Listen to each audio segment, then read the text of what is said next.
All right. Welcome everybody to episode 96 of the Centre Circle podcast. You got myself, Keith, hosting today, and I'm here with Adrian and Isaac. How you doing, boys? All good. Fantastic. Yeah, I'm good, man. How are you doing, Adrian? I was I'm a good, bit you know, subdued, like... bit subdued today. Nah, bro. Did you see Everton's result? Everton? Oh, are they your second? Are they your official second team They're going now? to become a second. Yeah, wherever Moyes goes, that's my second team now. Wow. Fair Yeah, enough. nah, So how do you feel about Arsenal? Boy. The right... We wrote I mean, it. we will go get into there. it, We'll but get on to that.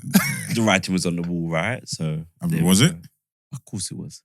I don't know. The way they were talking on Sky Sports, it was like, so by the time Liverpool next play, the points gap could be 7 points. I don't know. Yeah, I never heard that. But I heard it could be. Right, we got time to recap We got all time. that. We can go into it. So this week we're just gonna recap the Premier League fixtures of the weekend just gone.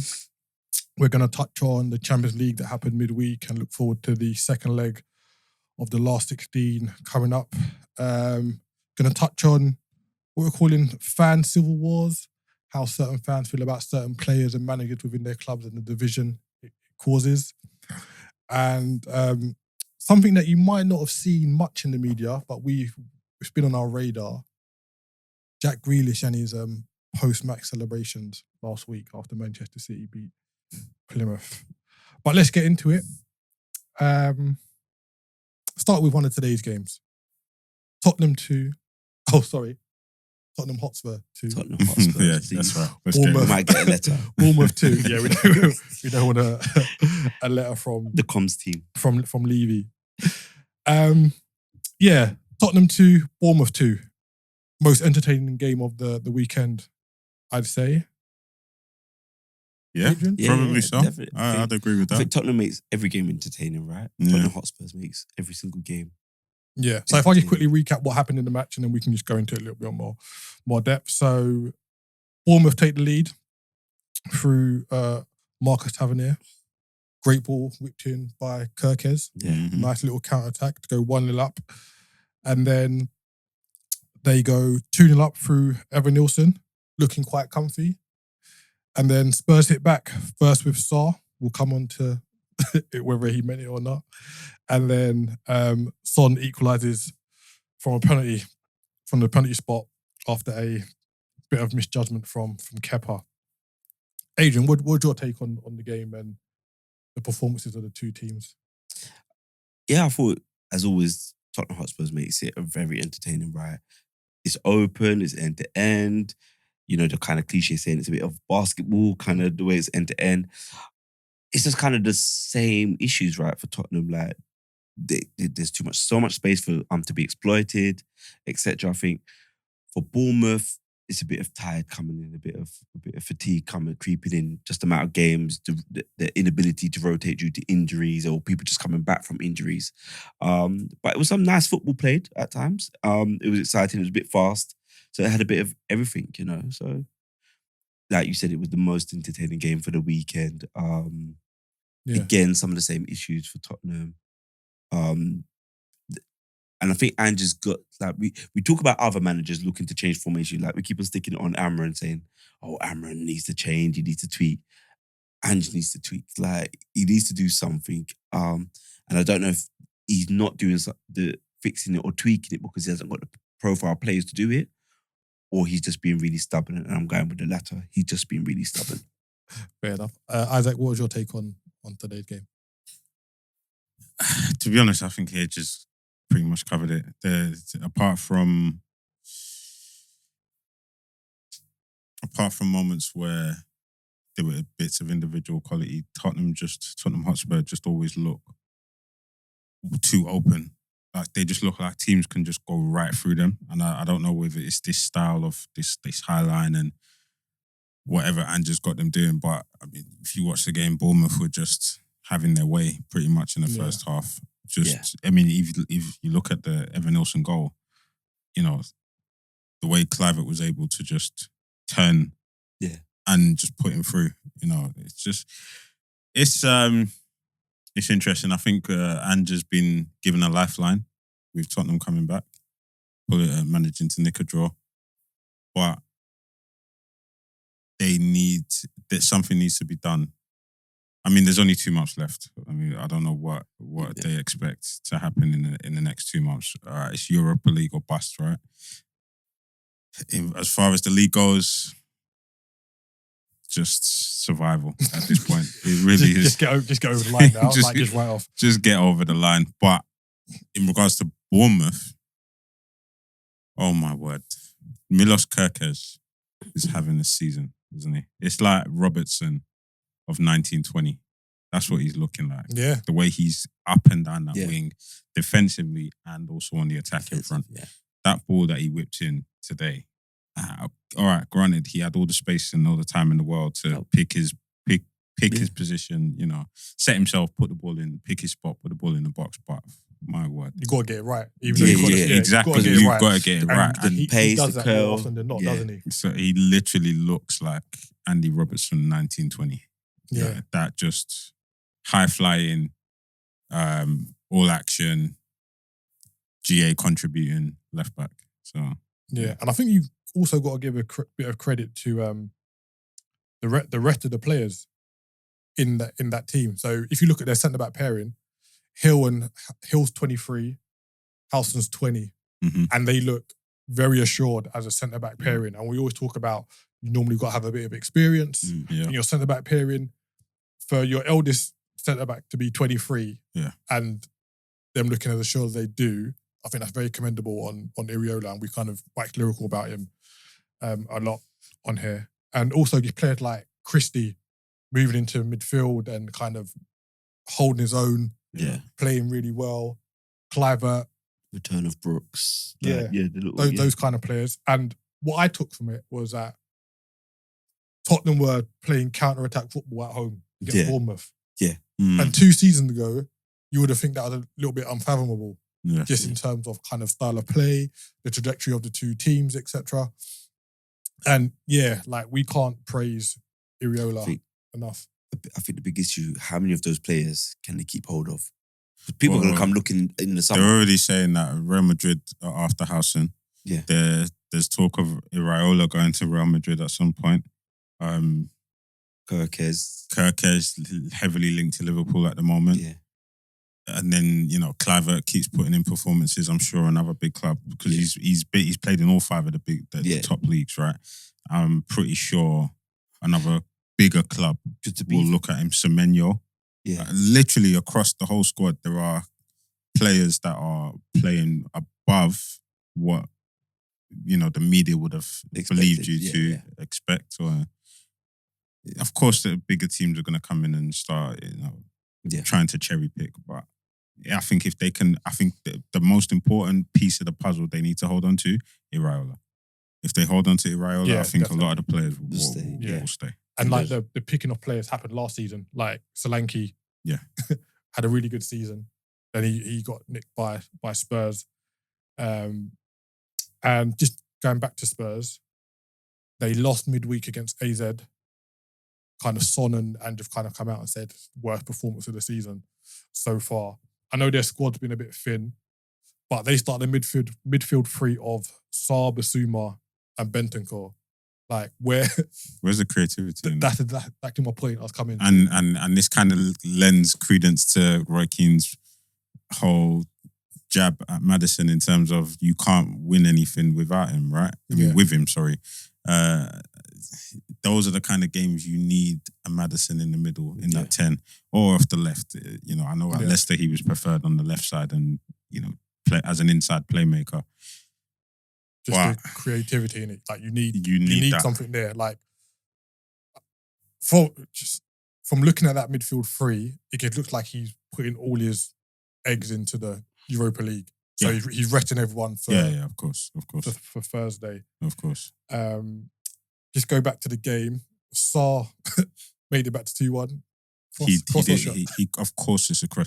If you actually watch it, he looks into the middle, and then he picks his spot or picks whoever his target is, and then he looks down to set himself, and he never once looks at the goal. No, not at all. And the shape of his foot as well. Like you can tell he tried to kind of whip it. He clearly was trying to cross.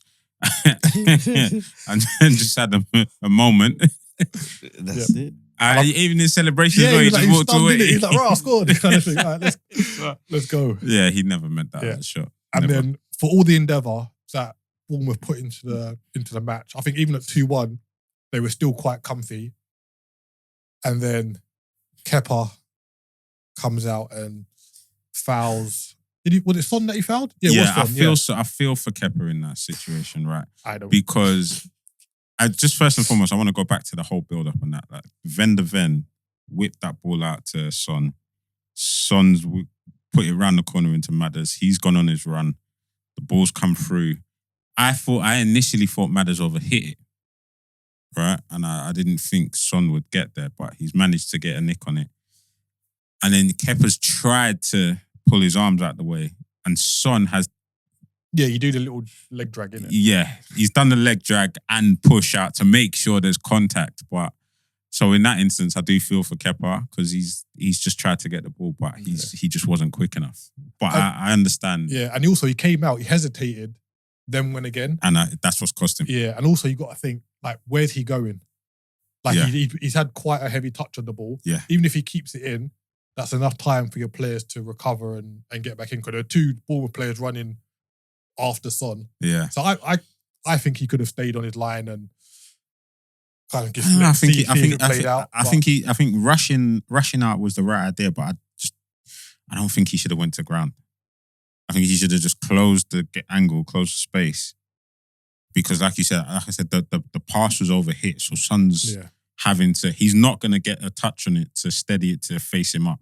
He's going to get a touch on it, and if anything, he's going to have to go away from goal to come back in. Yeah. So, I think if he just stayed on his feet and closed the angle, I don't think we have this situation here. Yeah, very true. So, I think Bournemouth will be a little bit aggrieved today. They didn't leave North London with all 3 points. But I think this just kind of maintains their really good season and, their push for a Champions League space. The question: do you think Ange keeps the job though? After this, like once the season ends, do you think he? I thought you meant like no. He's keeping the job to the end of the season. Yeah, because there's no point in letting him go at this point. Do you think they're going to let him go in the summer? I think it all depends on the Europa League.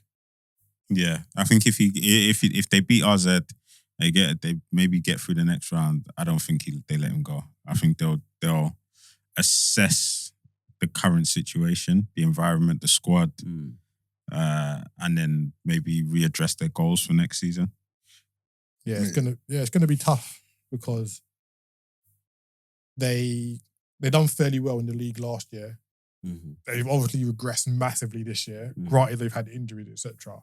But it's again a case of, do you trust him with your transfer kitty to get the right how much say does he have in a transfer kitty?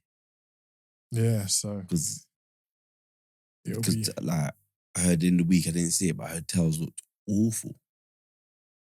They all looked awful. Yeah, but I heard it looked really bad. Like, yeah, and so, again, but that is again. There's a bit of context here. I mean, he's walked into a team where the confidence is not great.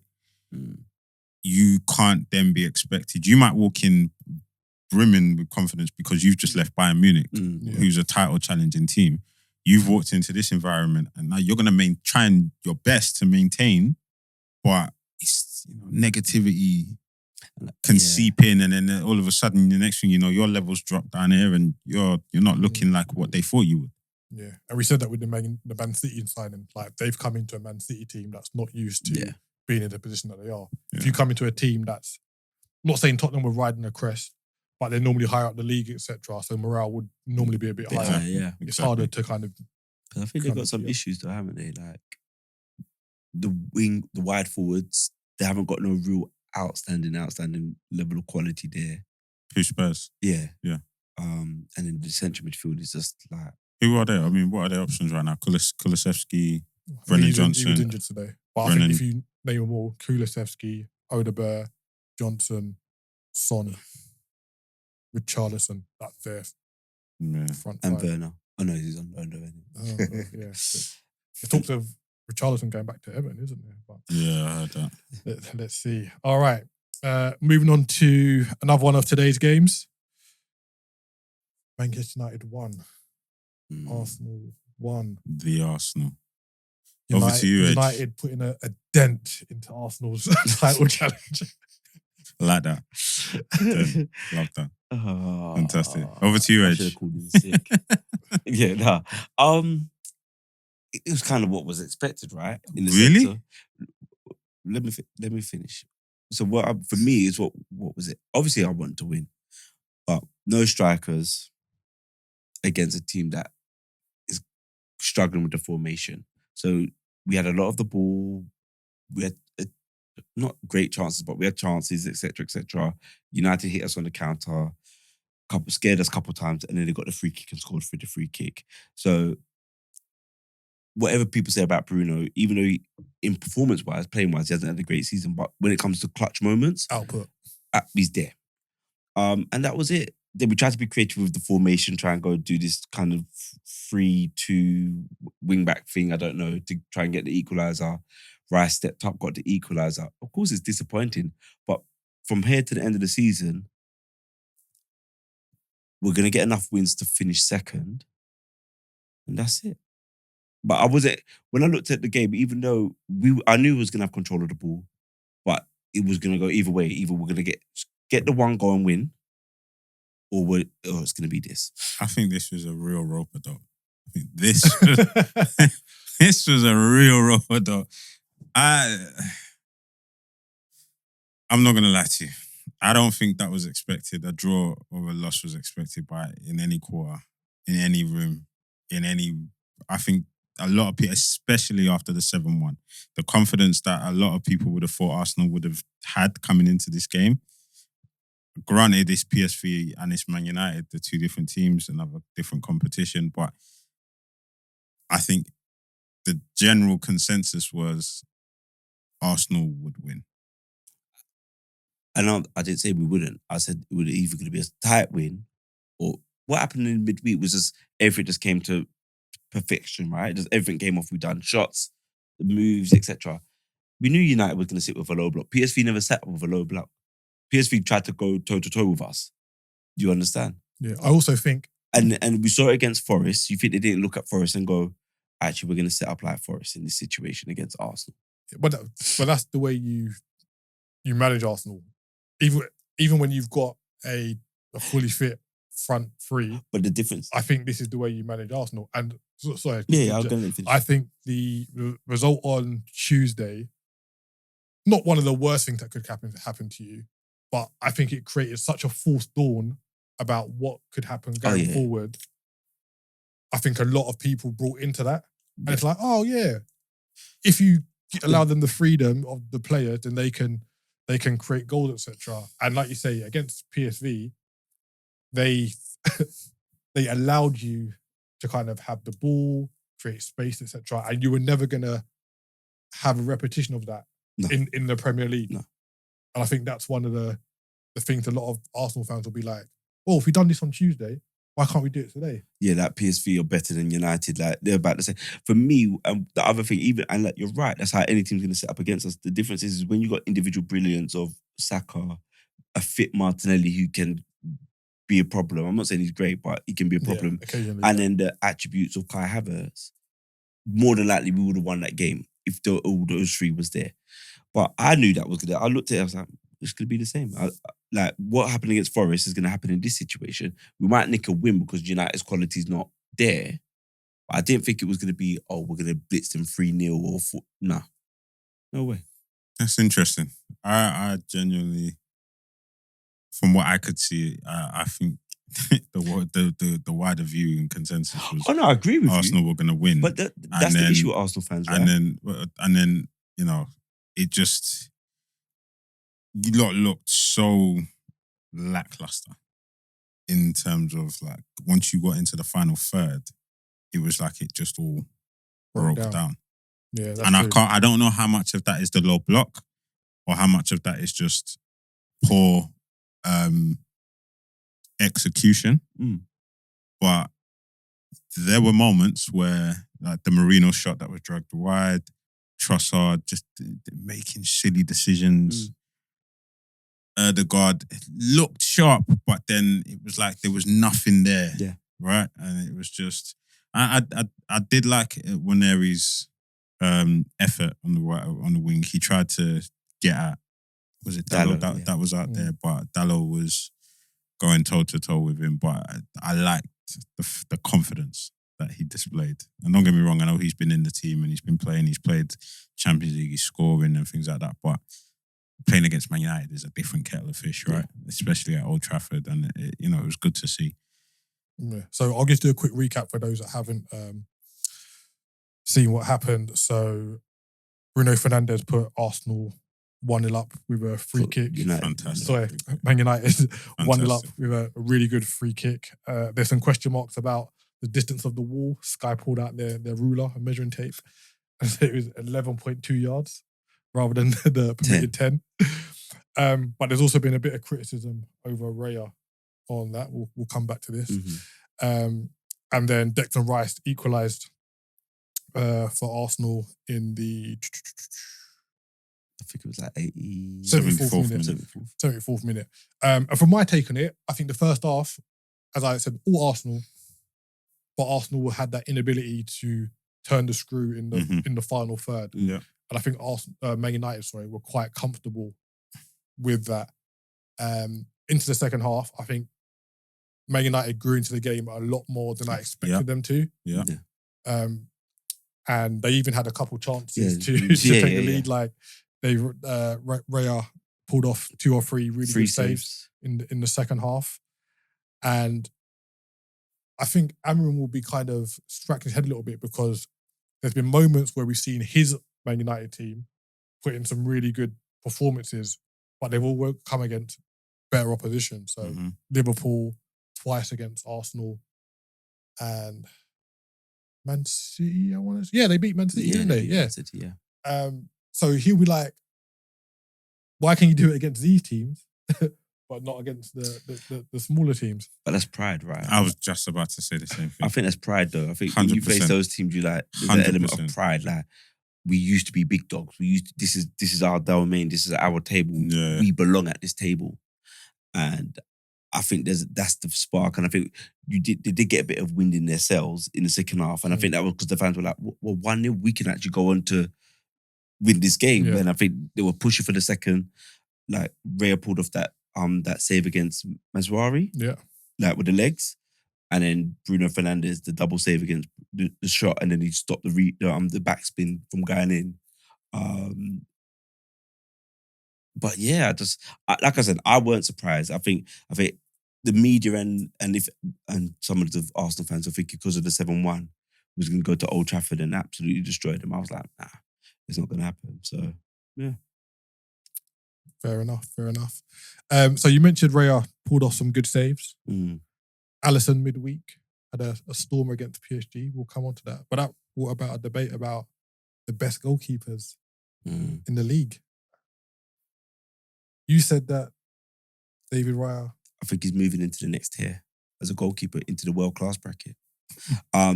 I think throughout this season, we've seen moments of brilliant. Like, everyone makes a mistake, but throughout the season, we've seen double saves, triple saves by him, penalty. Like, we've seen excellent goalkeeping performance from him. You know, games we've been dominating and the team might have the one chance, and he shows his level of concentration and pulls off a save. And I think today was another example of him moving into that bracket, because United could have got 2 goals or 3, and he kept us in there to get the equaliser.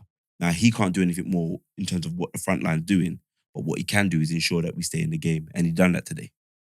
So are you levelling any criticism for the free kick against him?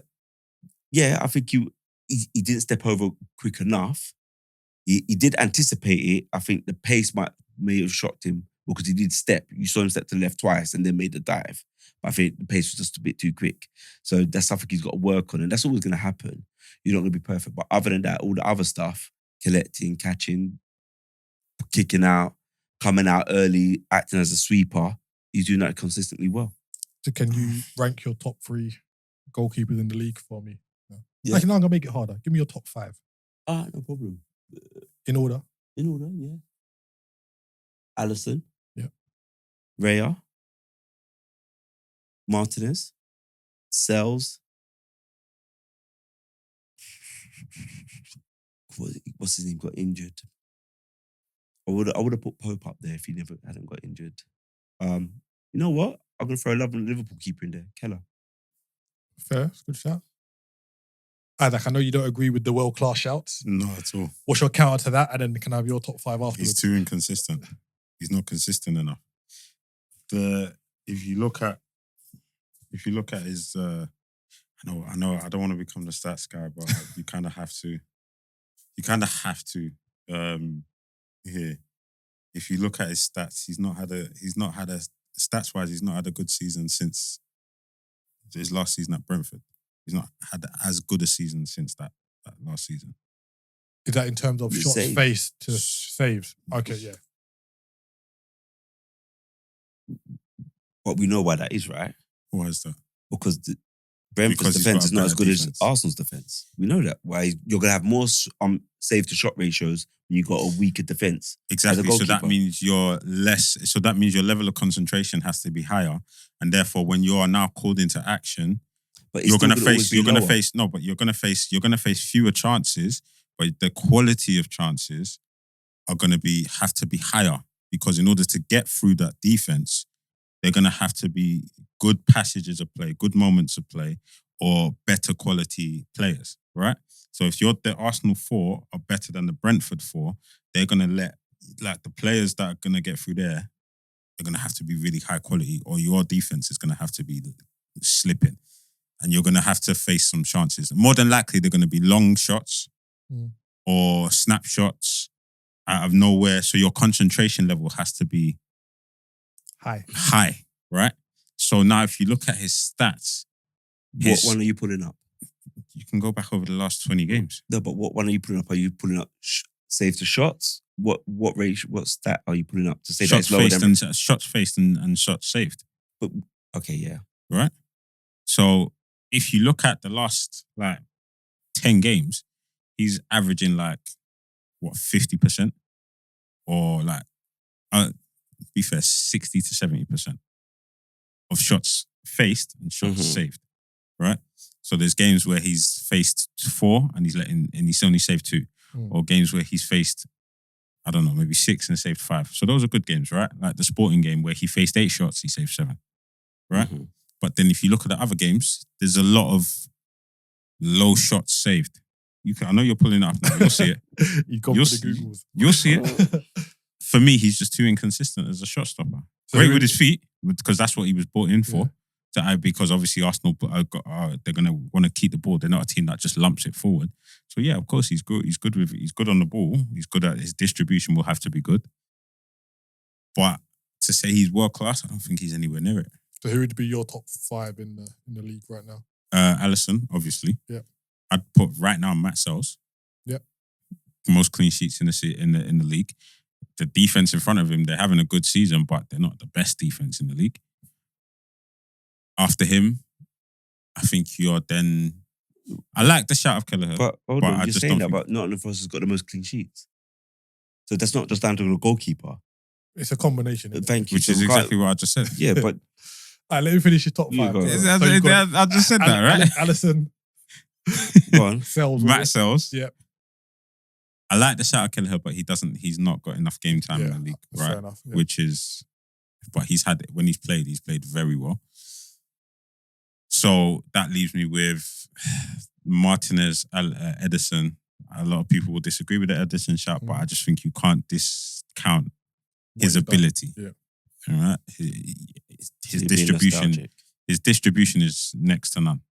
Like if we're being so real. Are you putting Martinez and Ederson above Raya right now? So you've got Alisson, Sells, then you mentioned Martinez and Ederson. Martinez, Raya, Ederson. Just because Ederson's form has dipped off. It's not bad. So, yeah, Arsenal won, Man United won. The title race was effectively over, but with Liverpool winning at the weekend, it gets a game sooner for them to be crowned champions. So speaking of Liverpool, it makes just before we move to it makes the 10th of May game. I just want that to be irrelevant. That's all I want. I want the guard. That's it. The guard of honor. That's all I want. That is all I want. Clapping my hands, by the way. And I think that's what, the third to last or fourth? Yeah, so if Arsenal had lost today, it could have been the Chelsea game. But generally what happened is that whoever you face after you've won the league, You get the God of Honor. Yeah, of course. But so I think we're going to have it regardless. But they might be the first team, and that'd be a little bit sweeter if they're the first team to give us the Guard of Honor. Mate.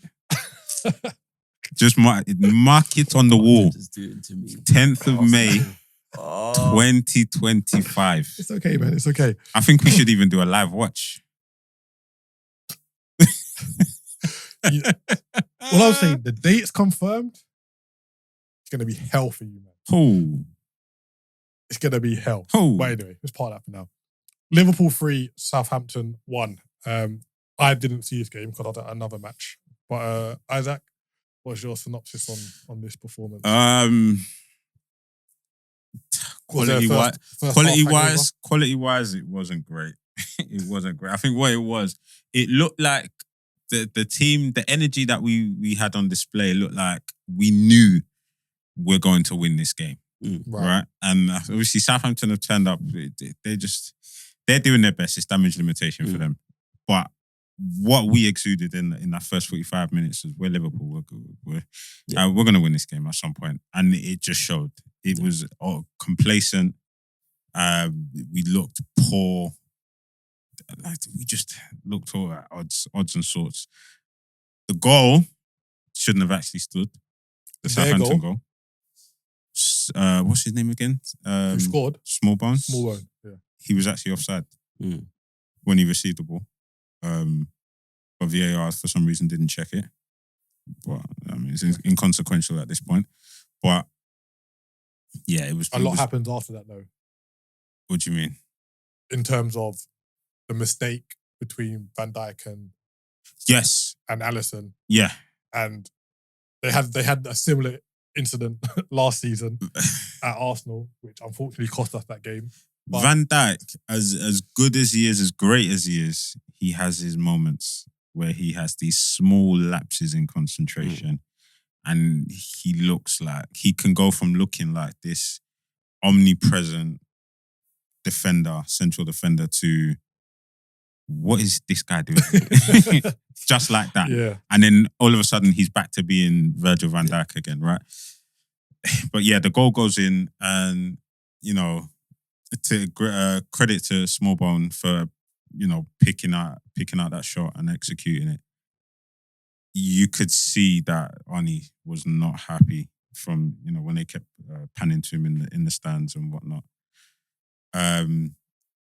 Turns out he gave the squad a rollicking at halftime. A good old fashioned Fergie hairdryer. Made some subs, and he even said it himself. The energy was.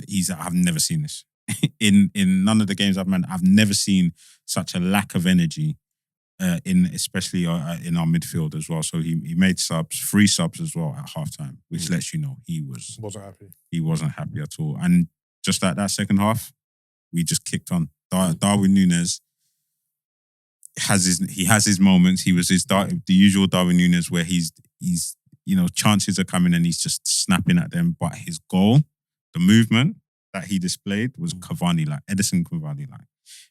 Diaz is just on Núñez before you move on. Do you think he should have been sent off, or is he fortunate to stay on the pitch? Did he even get a yellow? Yeah, he got yellow for kicking out a Kyle Walker Peters. Yeah. But what was I don't remember the second session. The second. No, for that. No, that was never a red card. What? That was never a red card. You know what? I think he was fortunate. I don't think it could go that was either a way. red card. It could go either way. If it was a red, you can't complain about it whatsoever. If it was a red, the ball I was think so a lot far of away people. from him. I think it was mistimed. What? Brother, that was it was a frustration kick out. It was a frustration kick out, but at the same time, you could see like a second earlier, he's got the ball. He's got a touch on the ball. Did you hear the word? Mistimed, bro. He just kicked him. He was frustrated. He just kicked him. I thought he was fortunate. When I saw I don't think. I think if that was a red card, I think the cries would that's a harsh red card. There's intent, and then there's like intent, and that was like. If I'm wrong, wrong. Listeners, if I'm wrong, then you can tell me I'm wrong in it, which you probably will. But I don't think that was a red card. But fair enough. Yeah. But You're gonna mention His Diaz. his movement for the goal. Diaz has taken the defender to the byline. He's crossed it in, and I can't remember who it was that was just on his heels. Darwin Núñez. By the time he stuck his leg out, Darwin Núñez has already put the ball in the back of the net. So that was very sharp. Hopefully, he takes that confidence from that goal and that performance, the second half performance especially, and he can carry it forward into the rest of the season. Penalties. Both pens. Like, it is what it is, isn't it? And like, there's been a lot of criticism. I feel for Southampton, honestly. Online about Liverpool getting a lot of penalties, etc. They're pens, would you? Yeah, and that's my thing. Like, if you review the penalties that Liverpool have been given, there hasn't been many contentious ones. Maybe 1 out of the 9. Yeah. And before Saturday, they were level with Bournemouth for the same amount of penalties that have been given. So it's not like a favouritism thing.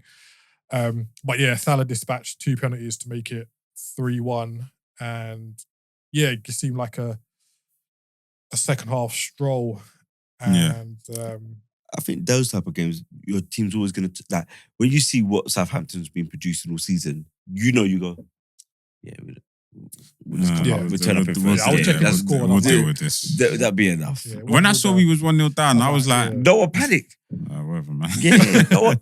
It was like, yeah.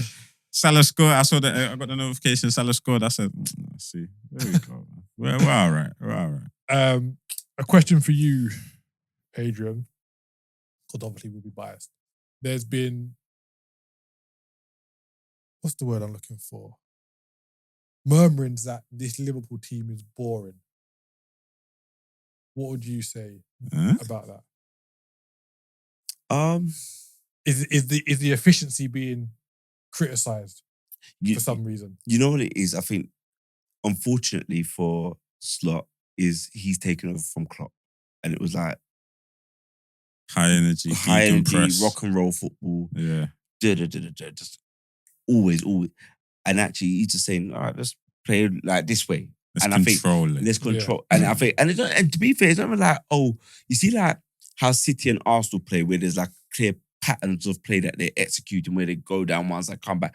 You actually move it about very well. It's not like, all right, we're going to go to the right, we're going to come back and go wide again. Like, you go through the middle, you go wide. So you mix it up, you go long when you have to go long. Mm-hmm. I think they're just used to, but they're just used to a faster pace. So Yeah, I don't agree that it's boring. I just think it's a nostalgia, it's a recency bias. Yeah, and it's just, you're just holding on to, we used to play at this, but Salah's 30, what was Salah now? 33, 34. 33, yeah. 33. But a lot of this, people saying this are not Liverpool people. It's people outside. It's like other because they want us, essentially, from my perspective, they want us to go back to that. Go back to injuries all the time. And go back to, what we displayed last season. They don't like the fact that we've got this controlled ruthlessness. Yeah. Because I agree with you. We've gone from high energy back to front. Because I remember that goal against West Ham where they from their corner within 3 or 4 seconds the ball was in the back of West Ham's net. Yeah. We went from that to, like you said, into Gravenberch, and then Gravenberch is the pivot, and then that's where everything goes from there. Or, like we've seen, Van Dijk will just launch one into a channel, right? Or Trent just does a pass. So it is controlled ruthlessness, but it's just a refinement of what Klopp's system was, because we still pretty much have the same formation, pretty much. We're more measured.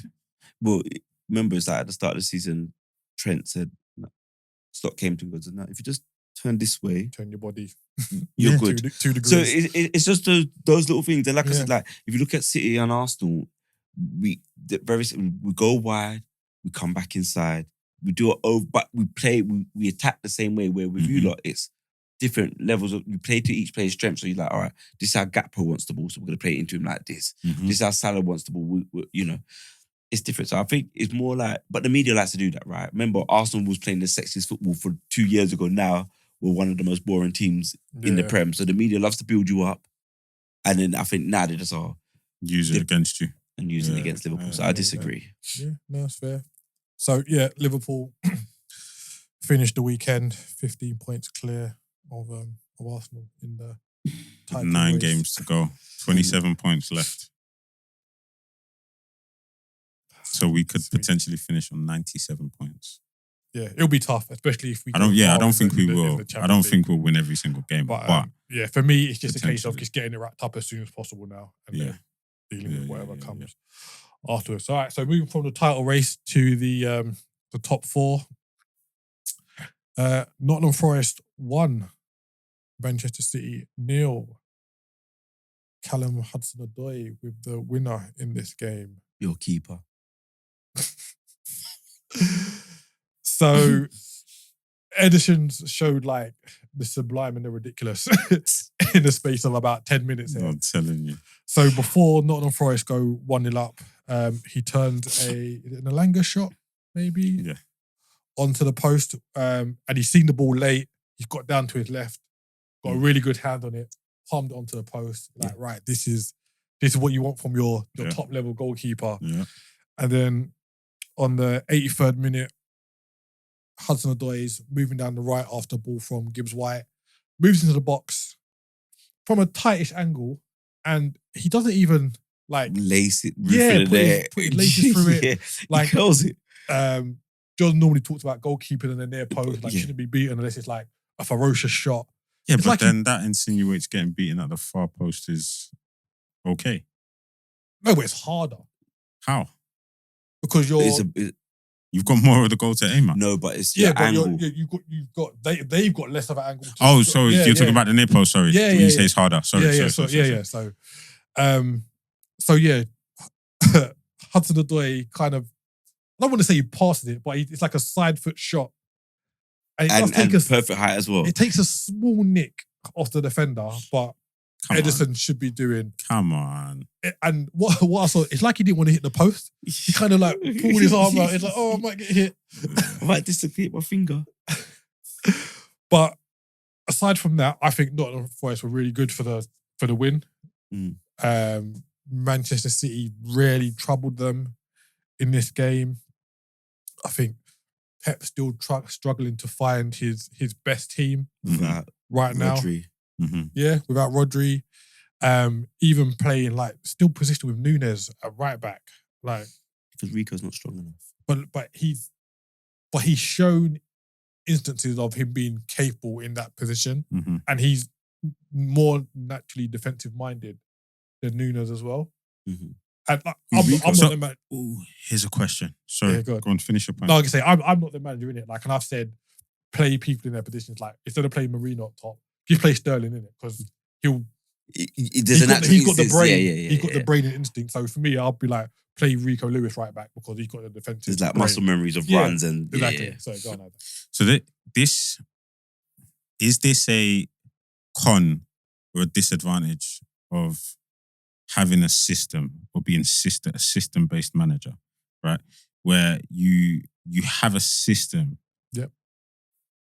And rather than just, like you say, play the defender in his natural position, your system requires a certain type of player. And if you don't have that type of player available, because you're so wedded to your system, this now puts you in a predicament where you've now got to put odd players in certain positions.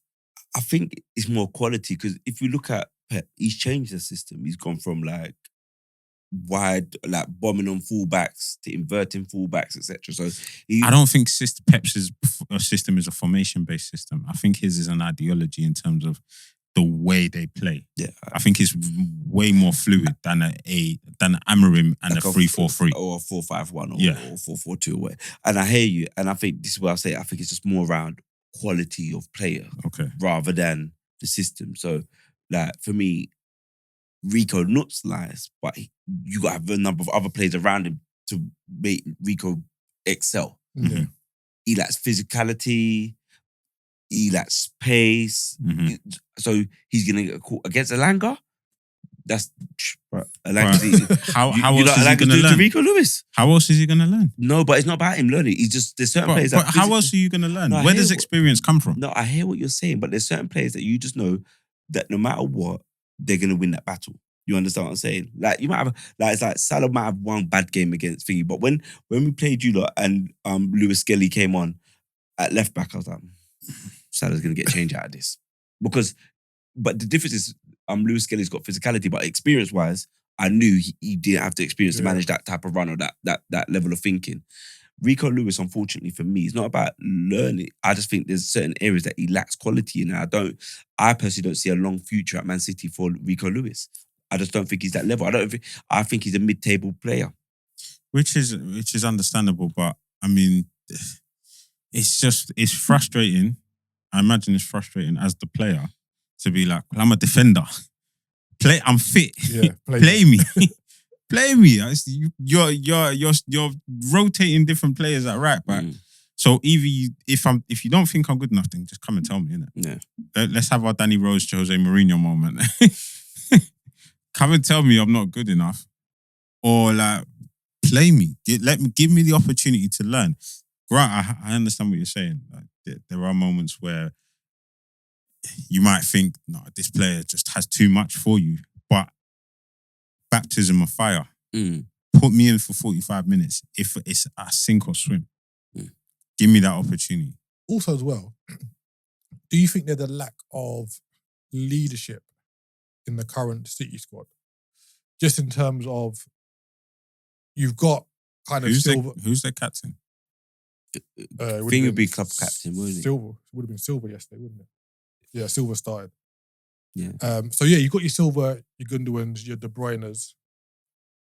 But if I kind of take it back, when, say, like Foden was coming through, he had like Mahrez and Sterling, the kind of senior figures to kind of help him through, etc.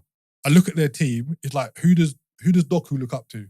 He's not looking up to Grealish and being like, oh yeah, like you're doing things that can help me going through. Same with Savinho. Yeah, but then who does Callum Hudson-Odoi and Elanga look up to? They're the main wingers. I think. Yeah, but I'm sorry to cut. But I just mean like in an experience in that position, in a top title challenging team. I think if you look over the years when youth players have come through or younger players, there's always been senior players who you can look to and be like, right, that's who I kind of want to be. But wouldn't that be Foden for them? For Savinho and Doku? Foden's like 23. But he's experienced though. But I just mean that. It depends. Raw experience kind of thing. It depends who your leadership core is, right? Yeah. So like at Liverpool, it would be Van Dijk, Trent, Robbo, Salah, right? And Ali. Yeah. That's your core. Who's Ali? Alisson. Oh, yeah. So that's your core, right? I mean, you look at City, what's their core? What? De Bruyne, Haaland, Ederson, Stones. Good one. Stones, yeah. Maybe Diaz. Maybe there's just too many, or maybe they're not as tight. Or they're missing. Or maybe there's a disconnect, right? Between essentially maybe Pep and the core leadership. Yeah. Maybe De Bruyne's disgruntled. Maybe Bernardo Silva might be wanting out. Ederson might be wanting out. And again, I'm just throwing stuff at the wall. Yeah, so am I. Because like, even I know they won the league last year. They don't look like they're connected. Yeah, I could say, like, I know they won the league last year, but if you go back to like the company team, like when they were winning the league with Company and Fernandinho, you could see who their core leaders were. They look together, really, where I don't really, especially this season, I know like with the Arsenal thing, they all kind of backed each other, but they don't look like, oh yeah, like let's rally together, kind of thing. It might just be me kind of. But I think they got their core. They got Foden. They got Haaland. You can't say Haaland and then not Foden because what's the age difference? No, but Haaland's like a booter, innit? He comes in and like does his job. Foden hasn't been doing his job this season. So again, it's like, how can I look up to you when you're not doing what you're supposed to do? But he's still got experience. So I'm not. I hear you. I hear what you say, but it doesn't mean you can't give good advice. Just because you got experience doesn't mean you're a leader, though. Very true. Because you could have played 300 games and be that shy, timid guy that just turns up, does his job, and goes home. Yeah, but then like if you look at their good chunk of the leaders are out, right? This is it. This is it. So yeah, really good win for Nottingham Forest. That moves on to 51 points, 4 points behind Arsenal. So Arsenal might want to be looking in their rearview mirrors. Mm-hmm. And to be fair, moving on to the next game, Chelsea 1-0 win against Leicester today. Cucurella. Second goal in as many league games, I believe. They're on 49 points now, so that's only 6 points behind Arsenal. So second place might not be guaranteed. Is this what we're doing? Just putting it out there. Okay, you can put it out. Just putting it out there. But did you see the performance? No show Palmer again. But yeah, Chelsea have been kind of slowly but surely kind of putting Something points together. You know, after a bit of a dismal start to the year. I don't want to labour on Palmer too much, but he did miss a penalty today. They said he was playing with an illness. Oh, okay. Fair But enough. then that's the man. Just rest him. Exactly. Like Leicester's in their relegation team. Just rest him. Play Nkunku. Play. I agree. Yeah, I think this over reliance on Palmer now is being more detrimental to Chelsea's team And to him, because it's just messing with his confidence. like I know you want to play some certain people out, but if he's got an illness, just rest him. Like you want them to play themselves back into form, but just rest him. Just say, you know what, rest this one. I'll play these guys instead today. We same issues, right? Centre backs. Did you see the Sanchez? Did you see Sanchez? Oh, I don't know what he was doing. I see the He did a centre back was Superman like, punch, didn't it? and the centre back looked at him like, where are you going? I thought he came out with a bald head. He might be on smoke. You know what I mean? Try a new look. But yeah, Ramsdale's getting a move to Flappy. him to Chelsea or United, you know, because of these keepers. they can't. You need a better quality of I hate we can loan Mamadashvili to someone. Like. And with Palmer, like he was put in the Europa Conference League squad, played on Thursday. Again, didn't score. And it's been a while. But I think, like you say, too much pressure has been put on him too early. And obviously that comes with the performances that he put in last season and the start of this season. That's going to happen. But I think the media as a whole have got to kind of work on their praise of young English players. Yeah. Like massively, because They just get out of hand.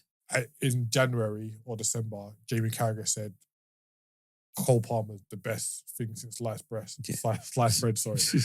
So yeah, I think there needs to be a look around that. What's his name mentioned it the other day? Isaac's best friend, Simon Jordan. So but I don't remember. This guy. No, he mentioned it the other day about Ethan managing our expectations of Ethan Ranieri. Like, are we going to push him? And there's this unhealthy thing about pushing them up to bring them back down. Massively. And we just get carried away with a couple. Like, don't get me wrong, Palmer's putting a good little run, but just like the pressure that we're adding to all these players. Like the next one's the Arsenal youth, next youth player, the one that you signed from Chelsea. Oh, Rio. Yeah.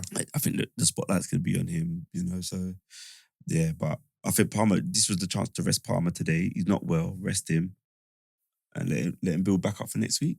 Yeah, but I do think they want Champions League, and because they're in touching distance with it, granted, it would be really good to win the Conference League. Win that, you only get put into the Europa League. Yeah. So I think that's why he's kind of pushing for it. And Leicester, like they conceded 62 goals, haven't won in I think it's like 8 games now. Yeah. It's just we've laboured the point. Bad appointment, bad performances, bad players. Yeah. And that's just going to be them for the rest of the season. And it's a bit of a shame because Wolves are on 23 points. They're on 17. It's only a 6-point gap. But they got 10 games, but they're just not looking like they can get 2 wins. Yeah. Or 3 wins to kind of put the pressure on. Yeah, put the pressure on. So yeah, small shame on Leicester. Brentford 0, Aston Villa 1. It wasn't a bad game actually. Like one of the better games of the weekend. So Ollie Watkins with a second half winner for Aston Villa. The first time they've won in the league after a Champions League game. That's a bit of a monkey off their back. It's the second. No, it's the first. No, it's the second. They put up the stat. Oh, was it? Oh, sorry, I thought it was and the first. the first game after their first, they won. Oh, and then every game after that, they've either drawn or lost. Yeah. Yeah, I think Brentford were unlucky. They had a few chances. Olsen, who was in goal for Martinez. Mm. I think he had a decent game. But Aston Villa just done what they had to do. And I'm a bit surprised I'm going to say this, but Disasi had actually a really good game. That's like, I think that the game against Liverpool, he done well against you. Yes, lot. very, very true. So it might just be the environment he was under. At Chelsea, we didn't really see these kind of And just a bit of structure and a bit of just guidance in those games. And also consistency as well, innit? Like at Chelsea, he was like in and out of the team. Yeah.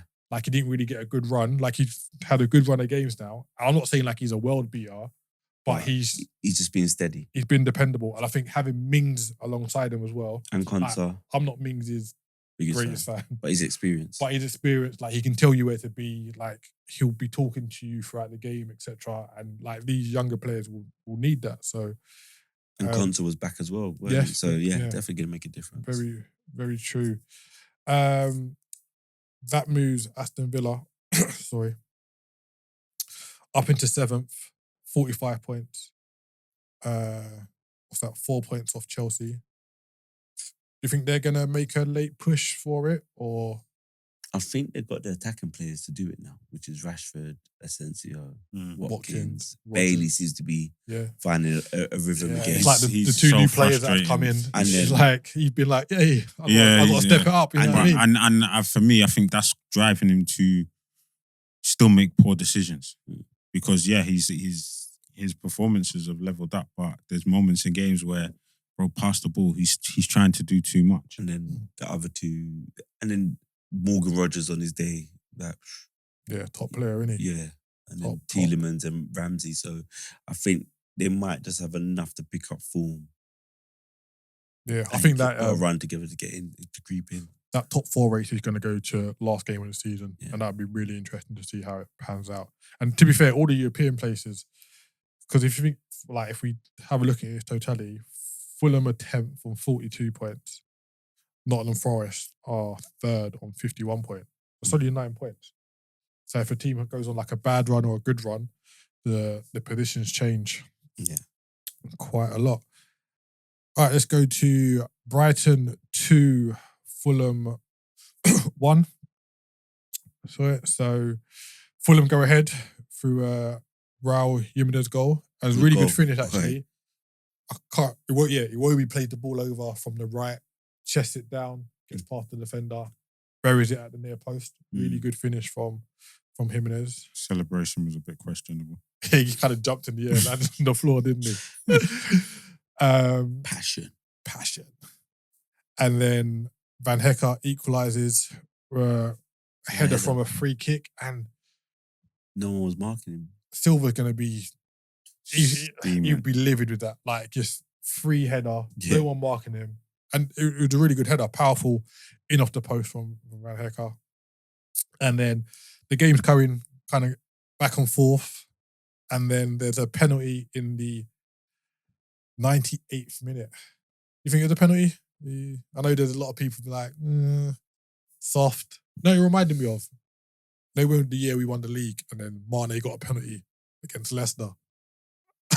If one of those ones, I was like, if it's not given, I understand. You can't be upset, but it's given, I'll take it. Yeah, I think it's one of them ones. You know what I mean? Soft. Yeah, it was soft. But yeah, pressure's on, and Pedro steps up and celebrates his Brazil call up with a goal. So I think that's a good win for Brighton. They had a bit of a spell where they couldn't really pick up many points, etc. What's that? 4 games? Yeah, but they've kind of turned it around now. They're up into 6th spot, 46 points, 3 points off the Champions League spot. Herzler turned 32 last week. Crazy. No. Young guns. Yeah. So Brighton are doing well. And even with Fulham, like if Fulham had won that game, they would have had 45 points. Still in the mix. They're still in that top 10. Yeah. And I think right now, if you're in that top 10 place, like you'll be really happy with your performance so far this season. Moving on to another one of Saturday's games. Crystal Palace 1, Ipswich 0.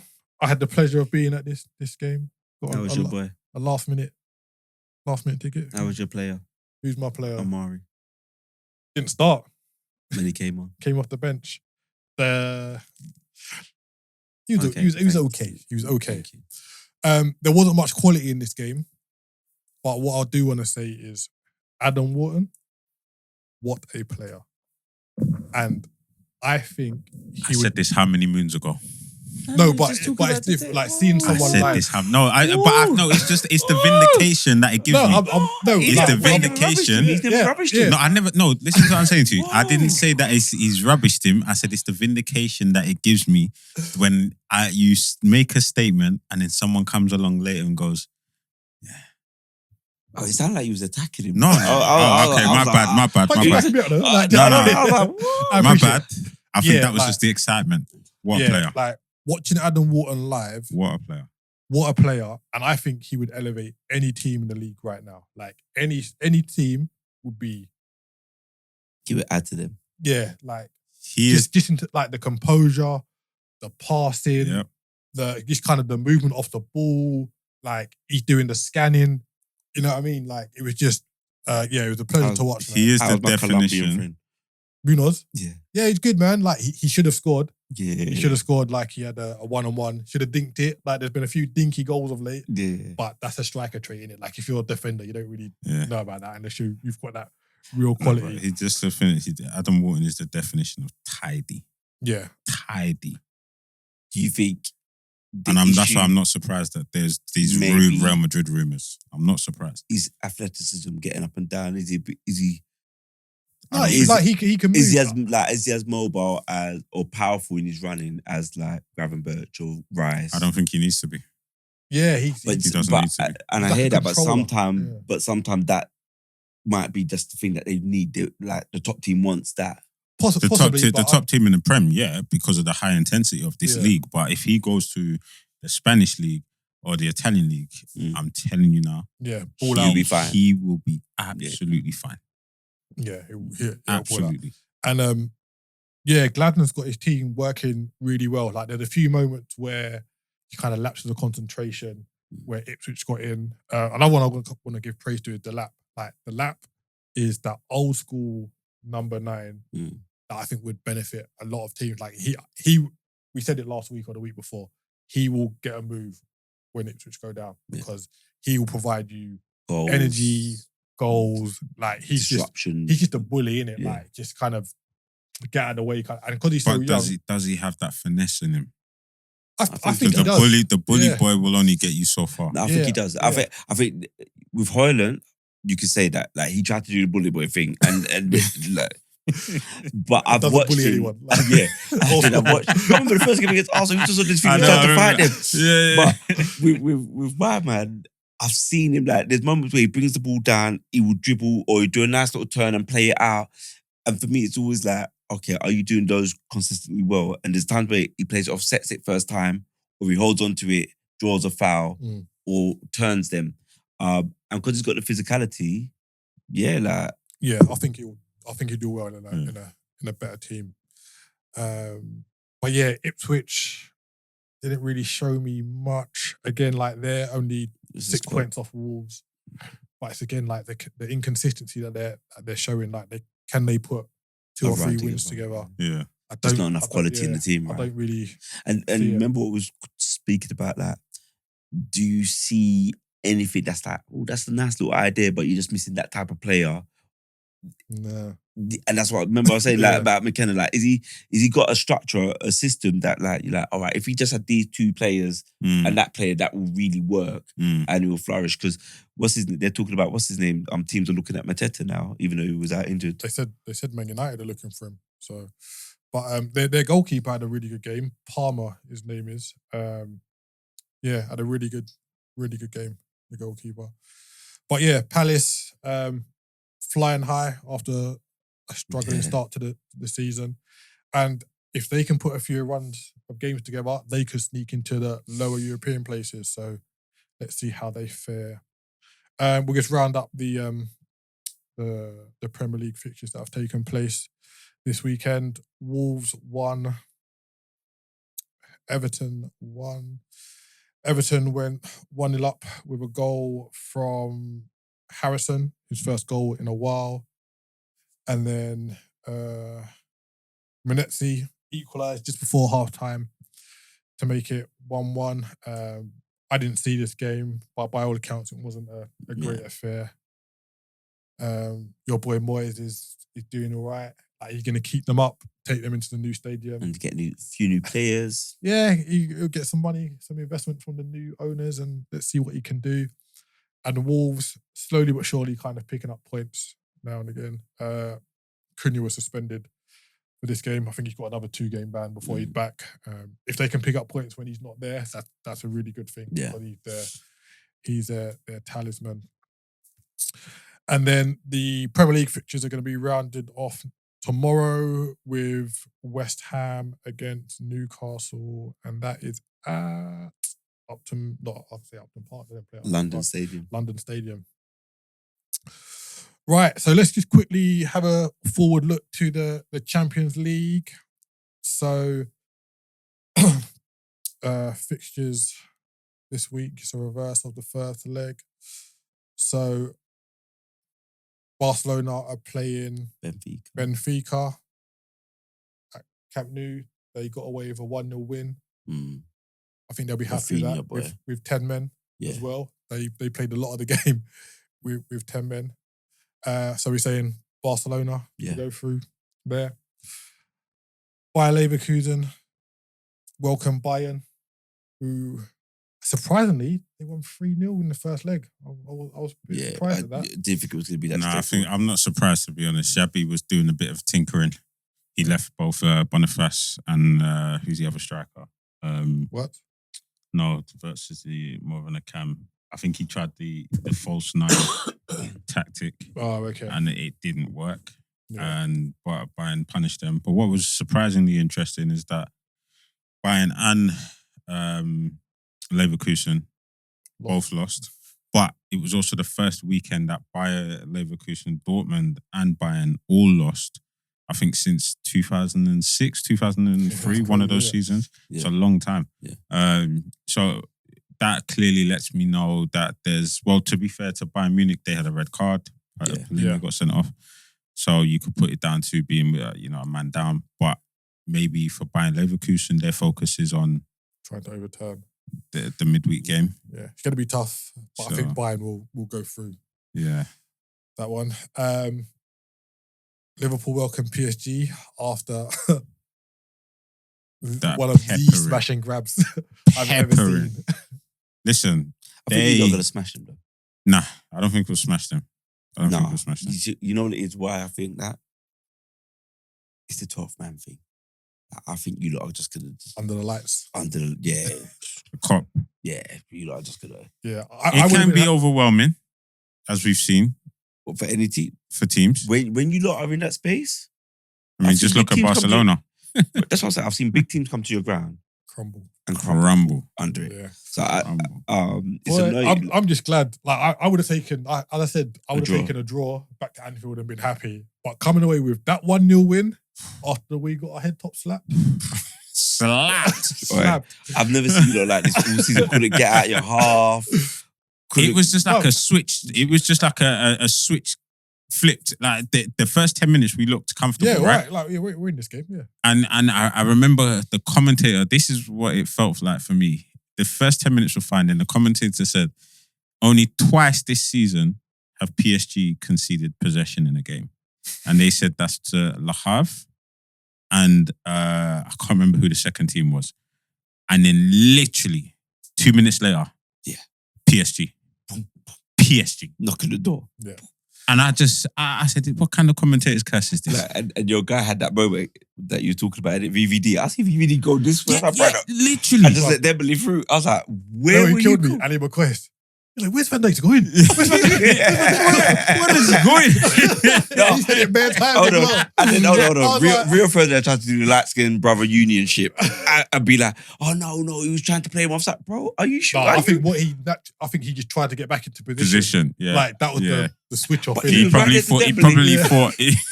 And he ran off. And Dembele like, what? He probably thought like Trent was gonna tuck in, but that looked so Rio mad. tried to defend him. That looked so mad. That was, but honestly, man, And he's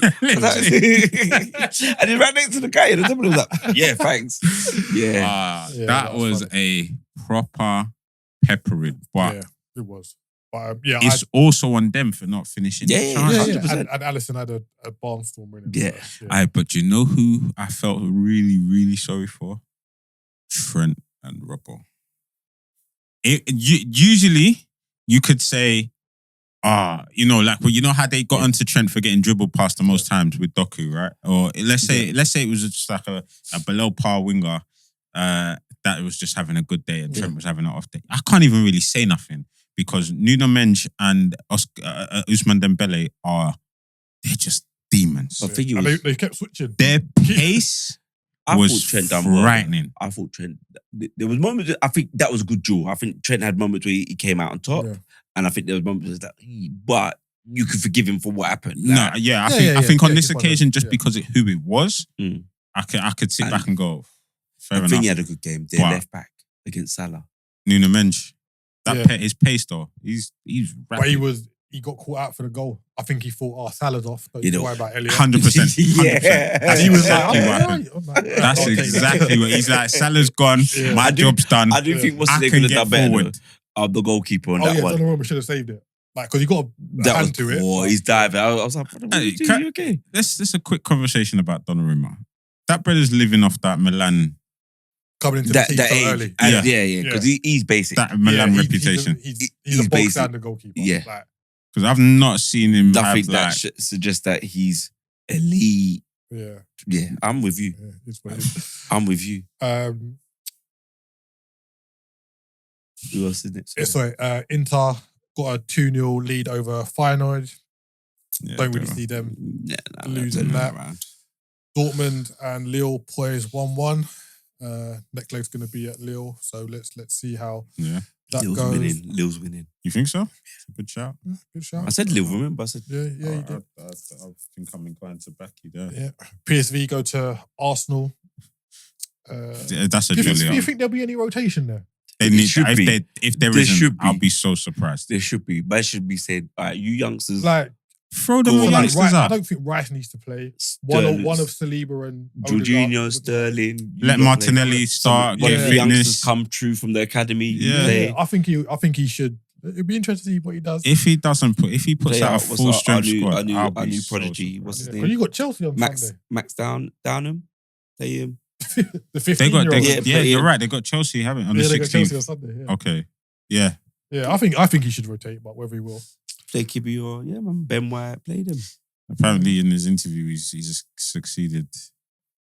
Oh, is it? Not succeeded. He's admitted that the league's over. Well, let's hopefully the fans will as well. Anyway, Real Madrid 2, Atletico Madrid 1. This was a really good game. Actually. Yeah, I think Real Madrid's going to win, but you think so? Where was it? It was at Atletico, right? No, it was at the Bernabeu. So now they're going back to the other side of Madrid. Yeah, Simeone can turn it around. Like, he can get his team to turn it around. I'm telling you. He has his goal though. Yeah, really good. And Villa went back to Bruges, came away with a 3-1 win. It looks like they'll go through. So it could be an all English quarter-final. That's a tricky game. That is a tricky game. Because Morgan Rogers. I don't even think he's the problem. I believe with you. I think Asensio and Rashford will be the problem. Rogers was giving you a headache in that 2-2. Nah, I hear you. But I'm just saying, in a Champions League fixture, it's a different kettle of fish. Yeah. He's not been there before. But he's just playing against English. Say that, it happens, man. It happened. Right, we're going to finish off with a couple more topics that we want to get into. So I just want to talk about fan civil wars.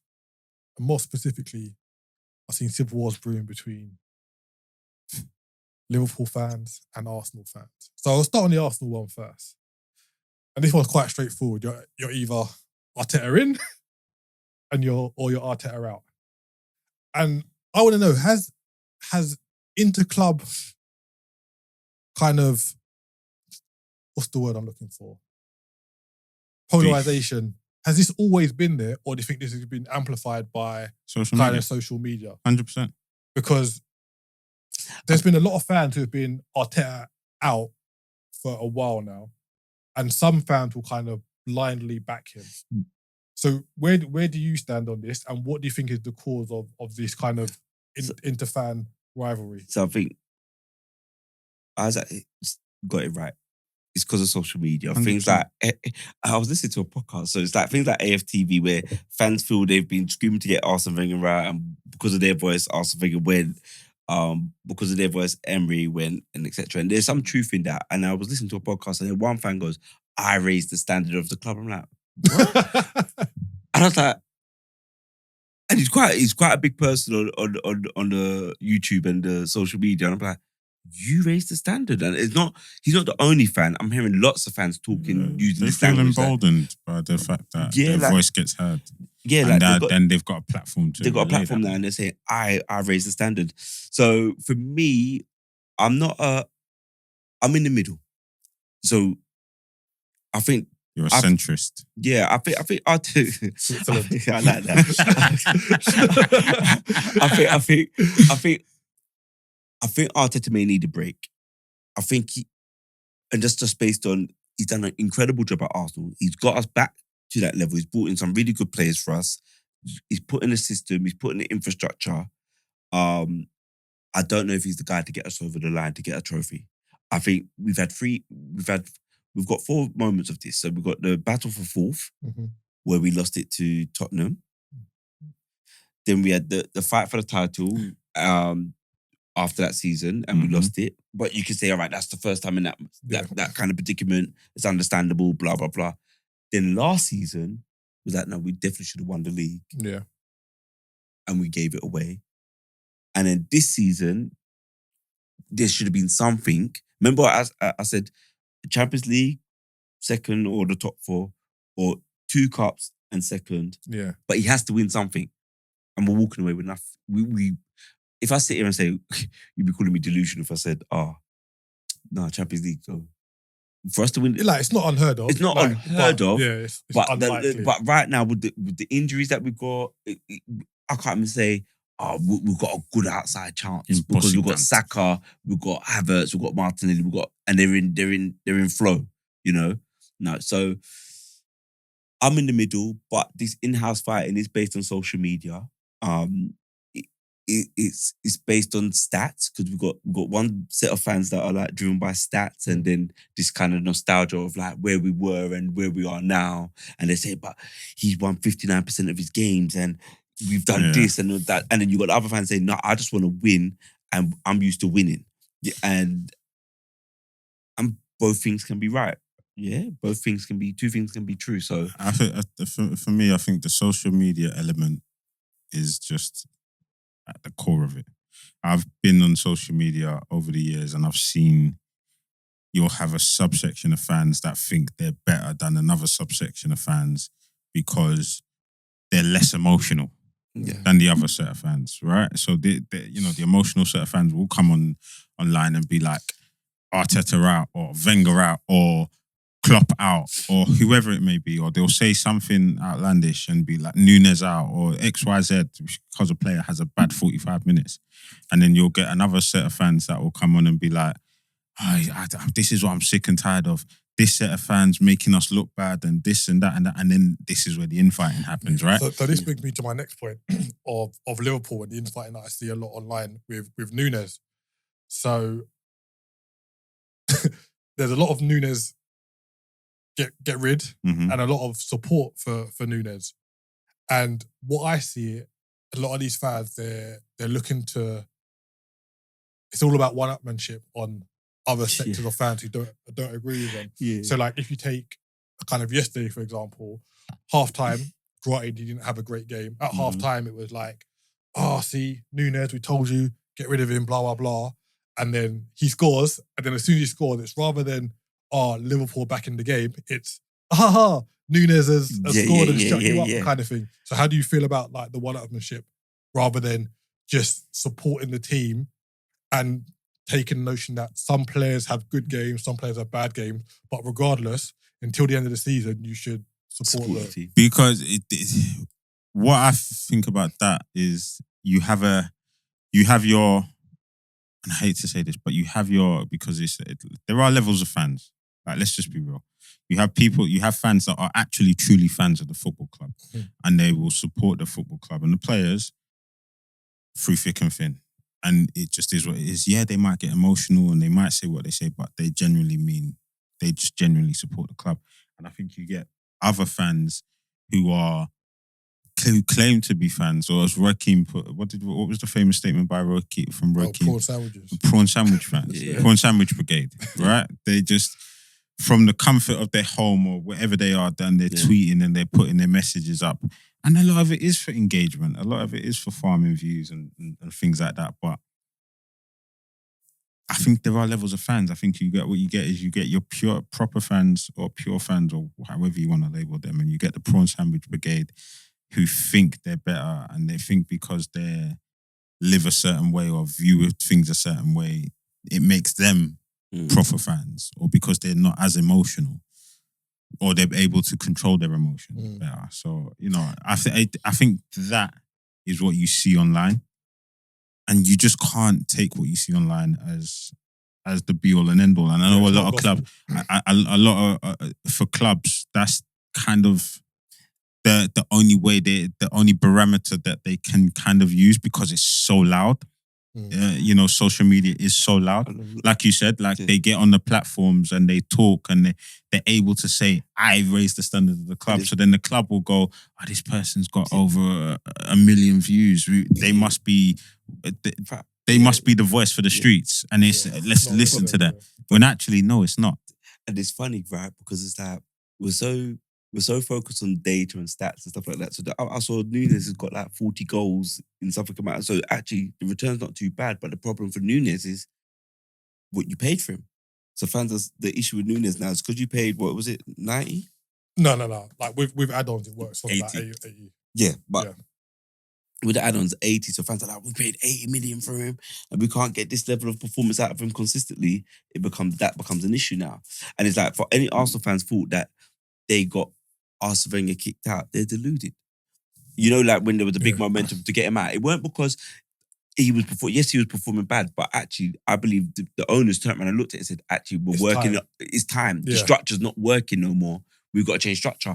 And then it weren't that, the fans wanted Emery out. It was like, actually, in the background that we don't see and review and listen to, they're seeing things and saying, actually, you're not a good fit for this club, so we're going to change it. And that's why we stuck with Arteta for 5 years now. So the fans that think, we demand a change, it's not that. And just like I think it's being invested in your club, but then, and I'm going to use the Nunes example. You're going to say one breath, you're going to hear fans go, we just spend the money, I don't care. If Isak costs 200 million to spend it, he's worth it. But if Isak's not performing now, that's a waste of 200 mil. Like, no one can win. So you think these clubs are listening to you? I just think it's more based on, unfortunately for Nunes, the price tag is hurt. Just a bit like Pepe, with the valuation that he got bought for, or what he got signed for. Like an albatross. Yeah, and that's what, but actually, like you said, it's the one-upmanship and the stats backing up the other. He's missed this amount of clear-cut chances. But then someone's going to go, but he scored this amount of goals. That's why I don't take it seriously. I go on socials, I see the one section of fans commenting saying one thing. I see another section of fans commenting saying another. And I just go, all right, mate. You just got to kind of base your own opinion. That's it. This is just kind of the natural progression of football, really. Yeah. Like, you welcome the kind of social media element of it. And these are the things that kind of come along with it. It is a little too toxic for me at times. But it can. It can be. And I think this is something that's not going to die down anytime soon. No. But I just think you've got to be like, Isaac and I will kind of use those kind of fans' tweets, etc., to kind of get a rise out of people in our WhatsApp group. But we don't mean it. Yeah. But don't you've got sometimes we do. But I think you've just got to kind of block it out. Yeah. And you know who kind wild of sometimes. You know who true fans are and what fans are saying stuff to get clicks. Yeah. And wild sometimes. Yeah, etc. Cool. And our final point is let's call this media perception of players. So some of you may or may not have seen this, but last week after Manchester City's win against Plymouth. Jack Grealish went up to Newcastle to see some friends in a pub, and he was filmed leaving this pub late at night, quite intoxicated. And I would say that this is being brushed over, we'd say, in the media.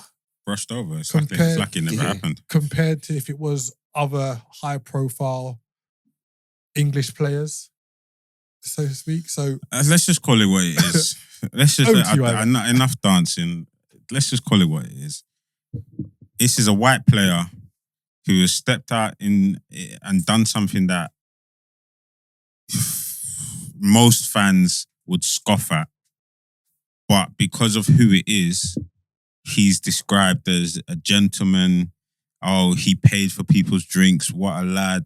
A cheeky chap, Jack the lad. Does charity work. You know, it's almost painted. It's pretty much, that's what it's they're painting it as charity work by supplying a few drinks. They mentioned that as well. Like, he does work for charities. And But then if we look at players like Rashford, who went on a sanctioned holiday to New York and was photoed with, you know, other celebs, look at the outrage that caused.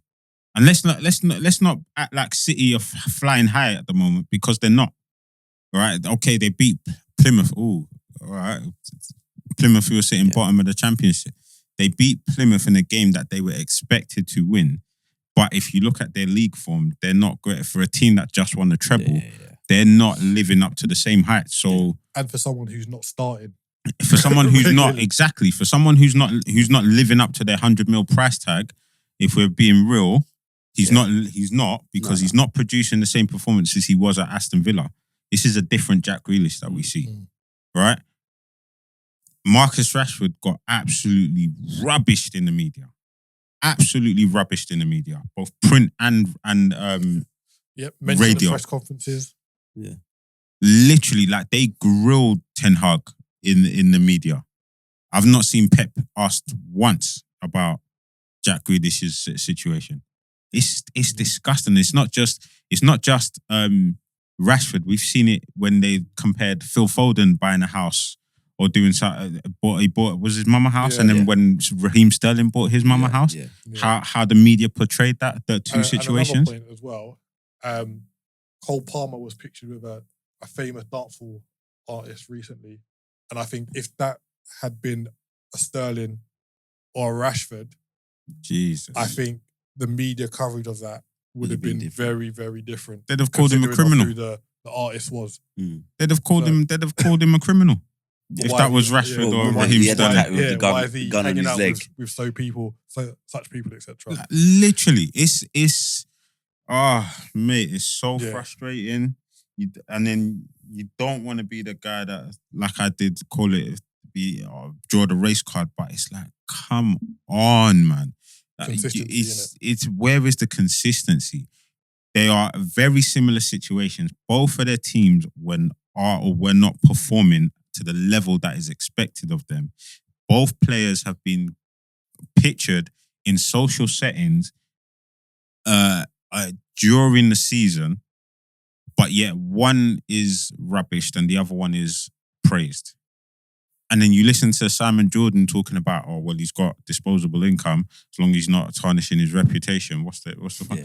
But so what? Rashford doesn't have disposable income? Yeah. He was just pictured watching a basketball game. And then he was kind of alluding to that Grealish is, because the team's been successful, he's performed. But actually, like you said, when we look at the data, the eye test, he hasn't been performing. He hasn't been putting up the numbers. One goal in a calendar year. Like it's absolutely crazy. But I think you don't want to pull the race card, but it is. Let's just there's a lot call of it work what it that is. needs to be done in the media around the fair representation and coverage that players get. But it's not anything that's going to change. It's not going to change, and I think something's never going to change if you're the media sweetheart or the English darling or whatever it may be. You're gonna get grace. Like Jack Grealish, he's gonna get grace because he's cheeky. It's a bit like if you think about all the crazy stunts and things that Gaz has done, they never talk about Gaz of throwing away his career. But look where he is now. But I'm just saying, but it they never goes talk on about the pitch as well. Like if you take Foden and Grealish, for example, like this season, they haven't performed at the level that the media portray them as performing at. Mhm. And yet they're still just slipping under the radar, and it's like, Well, look at like when we go back to the England tournament, like what they tried to do to shoehorn Phil Foden in was crazy. Like, all right. And then to get Palmer in was crazy, you know. So well, let's hope that changes with Tuchel, definitely. man. Like, new squad comes out this week, so let's see what Who do you happens. think's making them? I hope Rashford is in there. Our I'd be fingers, surprised, toes, yeah. everything.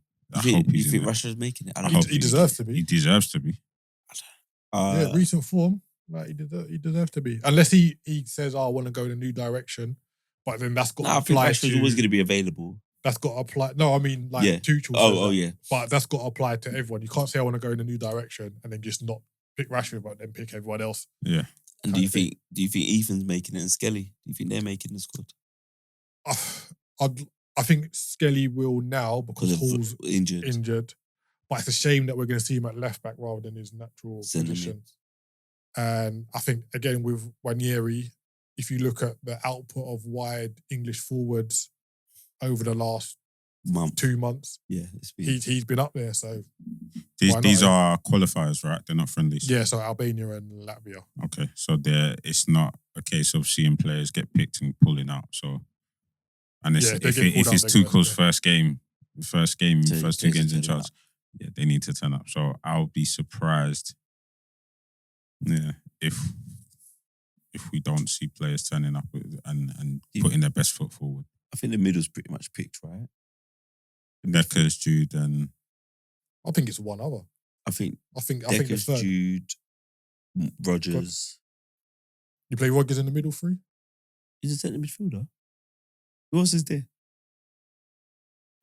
But Mainu's he kind of plays off. Manu's been Watkins. injured now. He's injured. Yeah, but he kind of plays off Watkins. So would you, rather than have Jude behind, who would be Kane? That's a won't it? good. Yeah. And I hear you, but Yeah, I think so- Morgan can be the box to box. Who else is that other And centre Tuchel likes a 5 at the back, no? 3.